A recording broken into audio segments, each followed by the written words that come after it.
നമസ്കാരം. ആന്ധ്രാപ്രദേശിലെ തിരുപ്പതി ജില്ലയിൽ സ്ഥിതി ചെയ്യുന്ന പ്രസിദ്ധമായ ക്ഷേത്രമാണ് തിരുമല തിരുപ്പതി ശ്രീ വെങ്കടേശ്വര ക്ഷേത്രം. ഇവിടെ പ്രസിദ്ധമായി വിളമ്പുന്ന തിരുപ്പതി ലഡ്ഡു ഏറ്റവും പ്രശസ്തമാണ്. ഇപ്പോഴിതാ ഈ ലഡ്ഡു ഉണ്ടാക്കുന്നതിന് മൃഗക്കൊഴുപ്പ് കൊണ്ടാണെന്നാണ് ആന്ധ്രാപ്രദേശ് മുഖ്യമന്ത്രി എൻ ചന്ദ്രബാബു നായിഡു ആരോപിക്കുന്നത്. മൃഗക്കൊഴുപ്പും ഗുണനിലവാരമില്ലാത്ത ചേരുവകളും ഉപയോഗിച്ചാണ് പ്രസിദ്ധമായ തിരുപ്പതി ലഡ്ഡു ഉണ്ടാക്കിയിരുന്നതെന്നാണ് അദ്ദേഹം പറയുന്നത്.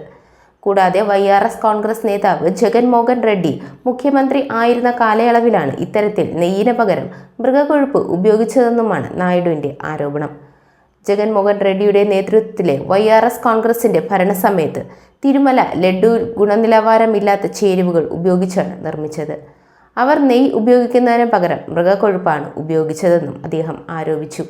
എന്നാൽ ഇപ്പോൾ ശുദ്ധമായ നെയ്യാണ് ഉപയോഗിക്കുന്നതെന്നും ക്ഷേത്രത്തിൽ എല്ലാം അണുവിമുക്തമാക്കിയിട്ടുണ്ടെന്നും ഇത് ലഡ്ഡുവിൻ്റെ ഗുണനിലവാരം മെച്ചപ്പെടുത്തിയിട്ടുണ്ടെന്നും മുഖ്യമന്ത്രി അവകാശപ്പെട്ടു. എന്നാൽ ചന്ദ്രബാബു നായിഡുവിൻ്റെ ആരോപണം ദുരുദ്ദേശപരമാണെന്ന് മുതിർന്ന YRS നേതാവും മുൻ DD ചെയർമാനുമായ Y സുബ്ബറെഡ്ഡി തിരിച്ചടിച്ചു. രാഷ്ട്രീയ നേട്ടത്തിനായി TDP മേധാവി ഏത് നിലയിലേക്കും നിൽക്കുമെന്നും അദ്ദേഹം പറഞ്ഞു.